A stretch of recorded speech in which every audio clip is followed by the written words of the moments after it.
everybody. This is Dwight Refiner's Fire with Real Deal Clips Bahamas.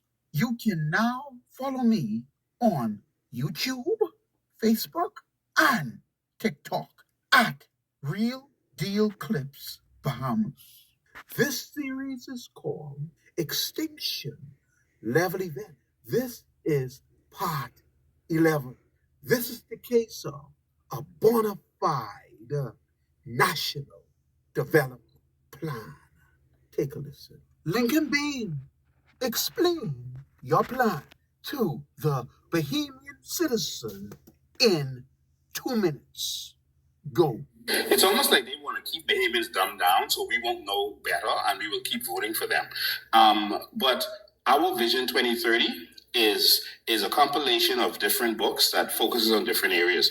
Our plan for education is 80 pages long, and you can go to our website, coalitionofindependence.com, and you can see some of them now. They're still loading. These are big documents. So hold on. The man say the document is about 80 pages, and it's still loading.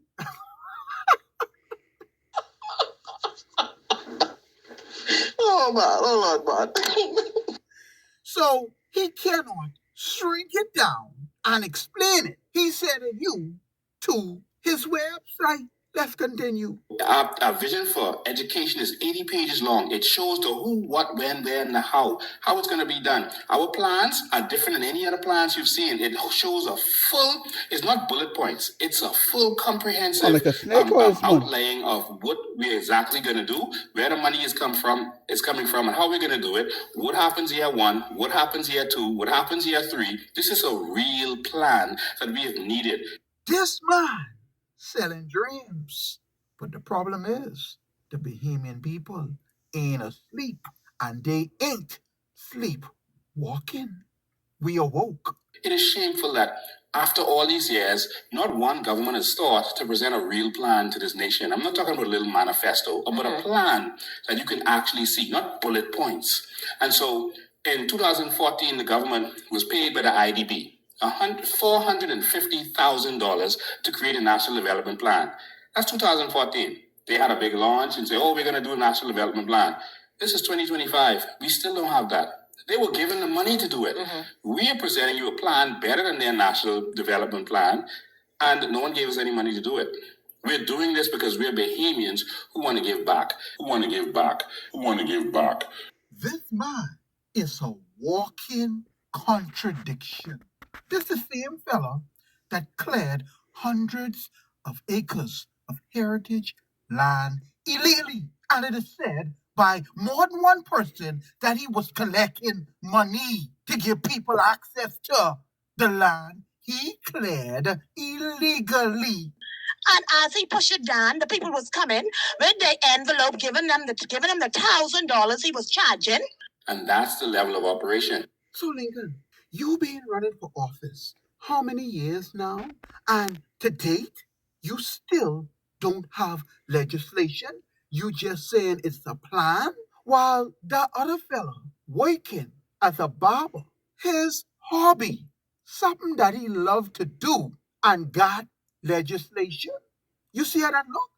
And in under 2 years, have legislation. And you been around how long?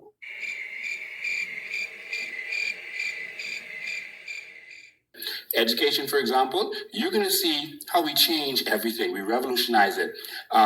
Everyone learns differently. There's 8 different ways that people learn. And so they're going to identify at an early age how you learn. Some people are academic, some people are dexterous, they work with their hands.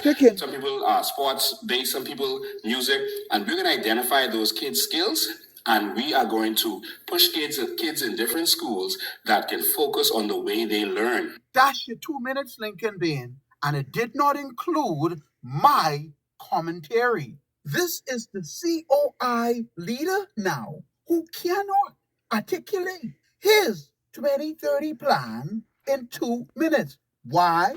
Because it's all plagiarized from the DNA platform right to the chant that says, change is coming, change is here, that belongs to C. Allen Johnson. And if you've been following me a policy is subject to change. What you are about to hear at this point is a bona fide national development plan already in legislation form. The only thing that's needed is the Bahamian people have to galvanize behind the legislation. Written by a Bahamian, inspired by the I am that I am. Mr. Thurston, explain your legislation, the National Development Plan, in 2 minutes. Go. This is the Citizen Sovereign Wealth Fund in the center. And these are sub-funds that we have created out of that sovereign wealth fund to deal with major issues in the country. Okay. We will be tackling immigration today, but we also deal with healthcare, education, climate change, natural disasters. We resolve the banking issues in the country. The whole 9 yards. The whole 9 yards. This is one legislation, one solution. Instead of creating a compendium of legislation to deal with those issues, Which will take a long time. we consolidated all of those issues and address them in one legislation. At the center, you have the Citizen Sovereign Wealth Fund. Then you have a permanent distribution fund. First of all, 100% of the proceeds from those carbon credits goes in to the Citizen Sovereign Wealth Fund. Okay. 100%. 100%. Right. And then 30% of that 100% goes into the permanent distribution fund. That's the fund that most Bahamians will be most interested in, because that's where that $60,000 that we're looking at to get into the pocket of every single Bahamian. That's the one time a year, $60,000 plus thereabouts. Yes. And then we have another sub-fund to address climate change, mitigation and adoption that also deals with natural disasters. That takes down 10% of what goes into the Citizen Sovereign Wealth Fund. And then we have the Citizens Healthcare Sub-Fund, takes down 15% of what goes into the Sovereign Wealth Fund. Then we have a Citizens Investment Account sub-fund that takes down 20%. This particular sub-fund is integral in terms of land reform. Stop the clock. That's 1 minute and 52 seconds to be exact.